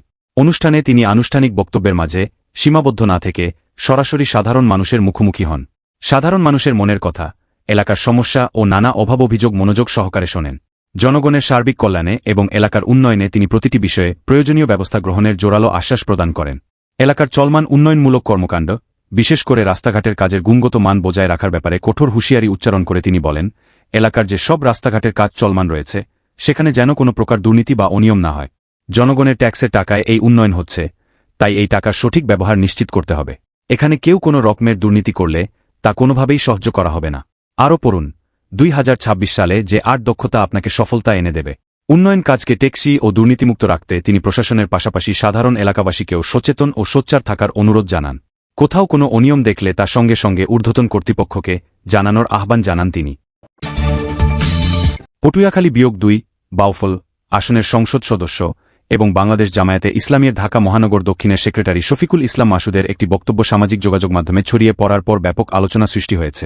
গত শনিবার বাউফল উপজেলার সূর্যমণি ইউনিয়নে অনুষ্ঠিত এক ঈদ পুনর্মিলনী অনুষ্ঠানে বক্তব্য দেওয়ার সময় তিনি নিজের রাজনৈতিক ও সাংগঠনিক প্রভাব সম্পর্কে মন্তব্য করেন। ভাইরাল হওয়া ভিডিওতে প্রশাসনিক কর্মকর্তাদের বদলি এবং জনসমর্থন নিয়ে তার বিভিন্ন বক্তব্য উঠে আসে, যা নিয়ে সামাজিক মাধ্যমে নানা প্রতিক্রিয়া দেখা যায়। বক্তব্যের এক পর্যায়ে তিনি নিজের রাজনৈতিক অভিজ্ঞতা, অতীত আন্দোলন সংগ্রাম এবং সাংগঠনিক ভূমিকার প্রসঙ্গ তুলে ধরেন। পাশাপাশি বাউফলের সামাজিক ও রাজনৈতিক পরিস্থিতি নিয়েও অসন্তোষ প্রকাশ করেন। এছাড়া তিনি সাবেক প্রধানমন্ত্রী শেখ হাসিনার সরকারের উন্নয়ন কর্মকাণ্ডের প্রসঙ্গ টেনে রাজনৈতিক বিশ্লেষণ দেন। তার মতে কেবল অবকাঠামোগত উন্নয়ন নয়, জনগণের অধিকার ও মত প্রকাশের স্বাধীনতাও সমান গুরুত্বপূর্ণ। ভিডিওটি ভাইরাল হওয়ার পর সমালোচনার মুখে সোমবার 1 জুন নিজের বক্তব্যের ব্যাখ্যা দেন শফিকুল ইসলাম মাসুদ। তিনি দাবি করেন, তার পরিবারকে নিয়ে সামাজিক যোগাযোগ মাধ্যমে যে অপপ্রচার ও আপত্তিকর মন্তব্য করা হচ্ছিল, তার প্রতিক্রিয়াতেই তিনি কিছু কঠোর ভাষা ব্যবহার করেছিলেন। তার ভাষ্য অনুযায়ী পুরো বক্তব্যের একটি অংশ বিচ্ছিন্নভাবে প্রচার করা হয়েছে, ফলে তার অন্যান্য ইতিবাচক ও গঠনমূলক বক্তব্যগুলো আলোচনায় আসেনি। পটুয়াখালী -2 বাউফল আসনের সংসদ সদস্য এমপি শফিকুল ইসলামের মাসুদ বক্তব্যের একটি ভিডিও ভাইরাল হয়েছে। এতে তিনি বলেছেন, 2 ঘণ্টার মধ্যে ওসিকে চেয়ার থেকে সরিয়েছি, 2 ঘণ্টার মধ্যে সেনাবাহিনীর মেজরকে চেঞ্জ করছি এখান থেকে। অনেকে বলে ভোটে এমপি হয়েছেন, আমি বলি খালি ভোটে এমপি হই নাই, পাওয়ারেও এমপি হয়েছি। পাওয়ার দেখাইতে আসবেন না, পাওয়ার দেখাইবে 5 লক্ষ মানুষ। গত শনিবার দুপুরে বাউফল উপজেলার সূর্যমণি ইউনিয়ন পরিষদের সামনে ঈদ পুনর্মিলনী অনুষ্ঠানে প্রধান অতিথির বক্তব্য দেন স্থানীয় সংসদ সদস্য ও জামায়াতে ইসলামীর ঢাকা মহানগর দক্ষিণের সেক্রেটারি শফিকুল ইসলাম। ওই অনুষ্ঠানে সভাপতিত্ব করেন ইউনিয়ন জামায়াতের আমির মুজিবুর রহমান বাচ্চু। সংসদ সদস্যের ওই বক্তব্য ফেসবুকে ছড়িয়ে পড়ার পর আলোচনা ও সমালোচনার জন্ম দিয়েছে। অনুষ্ঠানে নিজের সম্পর্কে শফিকুল ইসলাম বলেন, ফাইজলামি করেন মিয়া। শফিকুল ইসলাম মাসুদ কি জিনিস এটা বাউফলের মানুষকে দেখানোর দরকার নাই, শেখ হাসিনার কাছে যাইনা নিয়েন, শেখ হাসিনার কাছে জিজ্ঞেস কইরা দেখা নিয়েন শফিকুল ইসলাম মাসুদ কি জিনিস। শফিকুল ইসলাম কি জিনিস রাজশাহী বিশ্ববিদ্যালয়ে খোঁজ নিয়ে যাইনেন, ওখানকার সবচেয়ে বড় সন্ত্রাসীর কাছে জিজ্ঞেস কইরেন শফিকুল ইসলাম মাসুদ কি জিনিস। তিনি আরও বলেন, উল্টাপাল্টা কথা বইলা মোটকা মাথা গরম করবেন না, মোটকা গরম করলে সামলাইতে পারবেন না। এখন আবার নতুন আরেক গান শুরু করছেন, ভালো মানুষের খাওন নাই। কি একটা অসভ্য দেশে, কি একটা জাহেল, কি একটা মূর্খ। ভালো মানুষের খাওয়া আছে, খাওয়া থাকবে, ওই বাউফল না হওয়া পর্যন্ত যুদ্ধ চলবে। বেশি বললে সামলাইতে পারবেন না। সাবেক প্রধানমন্ত্রী শেখ হাসিনার সরকারের উন্নয়ন কার্যক্রমের প্রসঙ্গ টেনে শফিকুল ইসলাম বলেন, শেখ হাসিনা উন্নয়ন তো কম করে নাই, তারপরও পালানো লাগছে কেন? উন্নয়ন করে যদি টিকে থাকতে পারত তাহলে বাংলাদেশে একমাত্র শেখ হাসিনার টিকে থাকার কথা, কিন্তু পারে নাই কেন? রাস্তা দিচ্ছে, ঘাট দিচ্ছে, সেতু দিচ্ছে, এটা করছে, ওইটা করছে, কিন্তু মানুষের মনে কোনো আনন্দ ছিল না, মানুষের অধিকার ছিল না। জনগণের অধিকার ও মত প্রকাশের স্বাধীনতা নিশ্চিত না হলে শুধু অবকাঠামোগত উন্নয়ন দিয়ে মানুষের আস্থা অর্জন করা সম্ভব নয়। এই বিষয়ে জানতে আজ সোমবার বেলা 3টার দিকে ফোন করা হলে শফিকুল ইসলাম প্রথম আলোকে বলেন, আমার মরহুম বাবা ও শ্বশুর এবং স্ত্রীকে নিয়ে যেভাবে মিথ্যা ও অশালীন কথাবার্তা সামাজিক যোগাযোগে প্রচার করা হচ্ছে, তা কোনো সুস্থ মানুষের পক্ষে মেনে নেওয়া খুবই কঠিন। তাদের উদ্দেশ্য করেই কিছু কথা বলেছি, তবে অনেক ভালো কথাও বলেছি, তা ও প্রচার করা উচিত। এবারের বাজেট ব্যবসা ও বিনিয়োগ বান্ধব হবে বলে জানিয়েছেন বাণিজ্যমন্ত্রী খন্দকার আব্দুল মুক্তাদির। সোমবার 1 জুন সচিবালয়ে সাংবাদিকদের প্রশ্নের জবাবে তিনি এ কথা জানান। মন্ত্রী বলেন, এবারের বাজেট হবে ব্যবসা ও বিনিয়োগ বান্ধব। এর মাধ্যমে দেশের অর্থনৈতিক কর্মকাণ্ড আরও গতিশীল এবং বিনিয়োগ ও কর্মসংস্থান বৃদ্ধিতে সহায়ক ভূমিকা রাখবে। তিনি বলেন, কোরবানির পশুর চামড়া সঠিকভাবে সংরক্ষণের ক্ষেত্রে প্রয়োজনীয় সচেতনতার বেশ অভাব রয়েছে, আর এই কারণেই অনেক ক্ষেত্রে সরকার নির্ধারিত ন্যায্য দামে ব্যবসায়ীরা চামড়া বিক্রি করতে পারেন না। ব্যক্তিগতভাবে কোরবানি দেওয়া অনেকেই তাদের পশুর চামড়া বিভিন্ন স্থানে বা এতিমখানায় দান করে দেন। সেসব ক্ষেত্রে তাৎক্ষণিকভাবে সংরক্ষণের ব্যবস্থা না থাকায় অনেক চামড়া পচে যায়, ফলে চামড়ার মান কমে যায় এবং নির্ধারিত মূল্য পাওয়া সম্ভব হয় না। বাণিজ্যমন্ত্রী আরও বলেন, চামড়া যাতে নষ্ট না হয় এবং তার সংরক্ষণে যেন ব্যবসায়ীরা পূর্ণ সহায়তা পান, সেজন্য সরকারের পক্ষ থেকে এবার বিনামূল্যে লবণ সরবরাহ করা হয়েছে। এরপরও অনেক ক্ষেত্রে সংরক্ষণে অবহেলা ও সচেতনতার ঘাটতির কারণে চামড়ার গুণগত মান বজায় রাখা সম্ভব হয়নি। সঠিকভাবে সংরক্ষণ করতে মাঠ পর্যায়ে সচেতনতা বাড়ানো প্রয়োজন। নির্বাচনী ইশতেহার বাস্তবায়নের লক্ষ্যে এবার প্রায় 9,30,000 কোটি টাকার বড় বাজেট দিতে যাচ্ছে বিএনপি সরকার। এজন্য অর্থের যোগান দিতে আগামী অর্থবছরের বাজেটে আয়ের লক্ষ্য ধরা হচ্ছে প্রায় 7 লাখ কোটি টাকা, যার বেশিরভাগই আদায় করে দেবে জাতীয় রাজস্ব বোর্ড এনবিআর। আয় বাড়াতে এবং করফাকি রোধে রাজস্ব খাতকে পুরোপুরি ডিজিটাল করার পরিকল্পনা সরকারের। নির্বাচনী ইশতেহার বাস্তবায়নের লক্ষ্যে এবার প্রায় 9,30,000 কোটি টাকার বড় বাজেট দিতে যাচ্ছে বিএনপি সরকার। এজন্য অর্থের যোগান দিতে আগামী অর্থবছরের বাজেটে আয়ের লক্ষ্য ধরা হচ্ছে প্রায় 7 লাখ কোটি টাকা, যার বেশিরভাগই আদায় করে দেবে জাতীয় রাজস্ব বোর্ড এনবিআর। আয় বাড়াতে এবং করফাকি রোধে রাজস্ব খাতকে পুরোপুরি ডিজিটাল করার পরিকল্পনা সরকারের। আসছে বাজেটে নির্বাচনী ইশতেহারে দেয়া প্রতিশ্রুতি বাস্তবায়নের ওপর জোর দিচ্ছে বর্তমান সরকার। উন্নয়ন ব্যয়, সামাজিক নিরাপত্তা ও ইয়েন পরিশোধের চাপ সামাল দিতে সরকারের আরও বেশি আয়ের প্রয়োজন। ব্যয় সামাল দিতে সবচেয়ে বেশি আয় করতে হয় এনবিআরকে, আর বাকি টাকা আসে এনবিআর বহির্ভূত বিভিন্ন উৎস থেকে। 2026-27 অর্থবছরের জন্য 6,95,000 কোটি টাকার উচ্চাভিলাষী লক্ষ্যমাত্রাও ঠিক করা হচ্ছে। এর মধ্যে এনবিআর বহির্ভূত উৎস থেকে 91,000 কোটি টাকা আদায় করা হবে। মোট রাজস্ব লক্ষ্যের মধ্যে 6,04,000 কোটি টাকা আদায়ের পরিকল্পনা এনবিআরের। রাজস্ব বোর্ড সবচেয়ে বেশি আদায় করবে আয়কর ও ভ্যাট থেকে 4,46,960 কোটি টাকা, আর কাস্টমস আদায় করে দেবে 1,57,040 কোটি টাকা।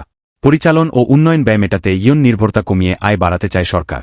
এজন্য কর জাল বৃদ্ধি ও এনবিআরকে ডিজিটালাইজেশনের ওপর জোর দেওয়ার কথা জানান প্রধানমন্ত্রীর অর্থ উপদেষ্টা। প্রধানমন্ত্রীর অর্থ ও পরিকল্পনা উপদেষ্টা রাশেদ আল মাহমুদ তিতুমির বলেন, এই করের অর্থ হচ্ছে নাগরিক সেবা, অর্থাৎ চিকিৎসা খাত, শিক্ষা খাত, সামাজিক সুরক্ষা বলয়ে ব্যবহৃত হচ্ছে। কর অব্যাহতি, কর ফাঁকির সংস্কৃতি থেকে বেরিয়ে আসতে হবে। সেজন্য আমরা ডিজিটালি বিভিন্ন ব্যবস্থার দিকে যাচ্ছি। বিশ্লেষকরা বলছেন, লক্ষ্যমাত্রা পূরণে কর ছাড় নয়, আওতা বাড়াতে গুরুত্ব দিতে হবে। নির্ভরতা কমাতে হবে পরোক্ষ করের ওপর। সিপিডির জ্যেষ্ঠ গবেষক তৌফিকুল ইসলাম খান বলেন, একটা তো হলো যে কর ফাঁকি আছে, সেইটা আমরা কমিয়ে আনব। তাহলে এটা আনা সম্ভব। কৌশলগত দিক থেকে উনারা চাইবেন যে করের ছাড় বা কিছু কমানো, সেটাও আমরা বলেছি যে কোনো জায়গা সেটা করতে পারেন।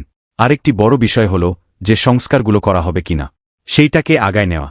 এদিকে চলতি অর্থবছরের প্রথম 9 মাসে শুল্ক কর আদায়ে ঘাটতি 1,04,533 কোটি টাকা, যা অতীতের যে কোনো সময়ের তুলনায় রেকর্ড। আসন্ন 2026-27 অর্থবছরের বাজেটে দেশের কর ব্যবস্থায় বড় ধরনের পরিবর্তন আনার উদ্যোগ নিয়েছে সরকার। জাতীয় রাজস্ব বোর্ড এনবিআর দেশের প্রায় 3 কোটি খুচরা ব্যবসা প্রতিষ্ঠানকে কর নেটওয়ার্কের আওতায় আনার পরিকল্পনা করছে। দীর্ঘদিন ধরে অনানুষ্ঠানিক অর্থনীতিতে থাকা এই বিশাল খাত থেকে রাজস্ব আদায় বাড়াতে প্রথমবারের মতো খুচরা ব্যবসার জন্য নামমাত্র টার্নওভার ট্যাক্স চালুর প্রস্তাব রাখা হচ্ছে। প্রস্তাবিত ব্যবস্থায় ডিলার ও উৎপাদনকারী প্রতিষ্ঠানগুলো খুচরা ব্যবসায়ীদের কাছে পণ্য সরবরাহের সময় বিলের ওপর 0.2% 0.2% হারে কর উৎসে কেটে নেবে। অর্থাৎ কোনো খুচরা দোকান 1,000 টাকার পণ্য কিনলে তার কাছ থেকে 2 টাকা কর কেটে সরাসরি সরকারি কোষাগারে জমা দেওয়া হবে। এই প্রক্রিয়ার মাধ্যমে খুচরা ব্যবসায়ীদের আয় ও লেনদেন ধীরে ধীরে কর ব্যবস্থার মধ্যে নথিভুক্ত হবে। এনবিআর সূত্রে জানা গেছে, এই নতুন কর ব্যবস্থাকে ডিজিটাল করার জন্য মোবাইল অ্যাপ ভিত্তিক এচালান সিস্টেমের সঙ্গে সংযুক্ত করা হবে। এর ফলে কর সংগ্রহ ও হিসাব সম্পূর্ণভাবে ডিজিটাল মাধ্যমে সংরক্ষণ করা সম্ভব হবে। খুচরা ব্যবসায়ীরা প্রতি 3 মাস পরপর মোবাইল ফোনে এসএমএসের মাধ্যমে জানতে পারবেন তাদের নামে কত কর জমা হয়েছে। এতে তারা সহজেই বুঝতে পারবেন তাদের আয় করযোগ্য সীমায় পৌঁছেছে কিনা। কর কর্মকর্তারা বলছেন, এই মডেলটি ভারতের অভিজ্ঞতা থেকে অনুপ্রাণিত।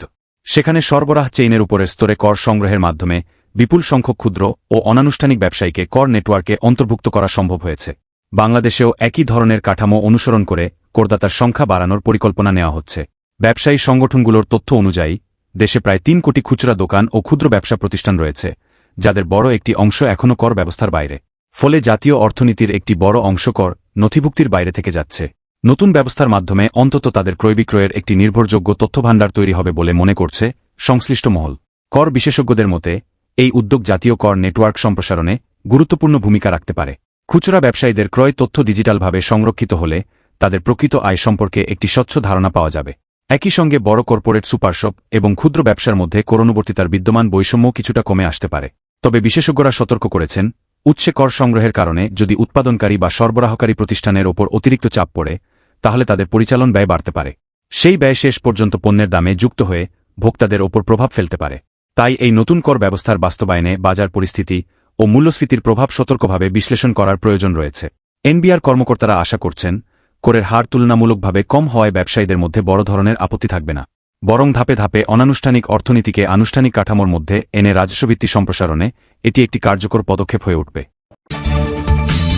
রাজধানীর কলাবাগানে তুচ্ছ ঘটনাকে কেন্দ্র করে ছোট ভাই রাফিত আরিয়ান শুদ্ধের ১৬ ডাম্বলের লোহার ভারী বস্তু আঘাতে বড় ভাই সাদমান ওয়াসিফ সুপান্থের ১৭ মৃত্যু হয়েছে। রবিবার ৩১ মে দিবাগত রাতে এ ঘটনা ঘটে। নিহত সাদমান ওয়াসিফ সুপান্থ রাজধানীর একটি স্কুলের এসএসসি পরীক্ষার্থী আর রাফিত আরিয়ান শুদ্ধ একই স্কুলের ১০ম শ্রেণীর শিক্ষার্থী। তারা বগুড়া আদমদিঘি উপজেলার কানাডা প্রবাসী সিরাজুল সালেহিনের ছেলে। বর্তমানে দুই ভাই কাঁঠালবাগান বাজার ফ্রি স্কুল স্ট্রিট স্কুল কলাবাগানে থাকত। কলাবাগান থানার উপপরিদর্শক এসআই শামছুল হক সুমন জানান, বাসায় তারা দুই ভাই থাকতেন। তাদের বাবা সিরাজুল সালেহিন কানাডা প্রবাসী। মা তার বাবার সাথে ডিভোর্স হওয়ায় তিনি থাকতেন অন্যত্র। বাসায় দুই ভাইয়ের মধ্যে তুচ্ছ বিষয় নিয়ে কথা কাটাকাটি হয়। সে সময়ে ছোট ভাই রাগান্বিত হয়ে রুমের পাশে থাকা ডাম্বেল দিয়ে বড় ভাইয়ের মাথায় আঘাত করলে রক্তাক্ত জখম হয়। পরে আহত অবস্থায় তাকে উদ্ধার করে স্থানীয় একটি হাসপাতাল নিয়ে গেলে রাত 11:30টায় কর্তব্যরত চিকিৎসক তাকে মৃত ঘোষণা করেন। তিনি বলেন, আমরা সংবাদ পেয়ে রাত 1টার দিকে হাসপাতালের জরুরি বিভাগ থেকে মরদেহটি উদ্ধার করে আইনি প্রক্রিয়া শেষে ময়নাতদন্তের জন্য ঢাকা মেডিকেল কলেজের ধামেক মর্গে পাঠানো হয়েছে। লাইভ নিউজ ছালাবরায়ের সঙ্গে থাকুন। আপনাদের নির্ভরযোগ্য সংবাদ ও সর্বশেষ আপডেট সবার আগে পৌঁছে দিতে আমরা প্রতিনিয়ত কাজ করে যাচ্ছি। ভিডিওটি ভালো লাগলে লাইক করুন, আপনার মতামত কমেন্ট করে জানান, সংবাদটি বন্ধুদের সঙ্গে শেয়ার করুন। সর্বশেষ খবর সবার আগে পেতে লাইভ নিউজ ছালাবরা চ্যানেলটি সাবস্ক্রাইব করে বেল আইকনটি চালু করুন। আপনাদের ভালোবাসা ও সমর্থনই আমাদের এগিয়ে যাওয়ার শক্তি। ধন্যবাদ। Live news ছালাবরা।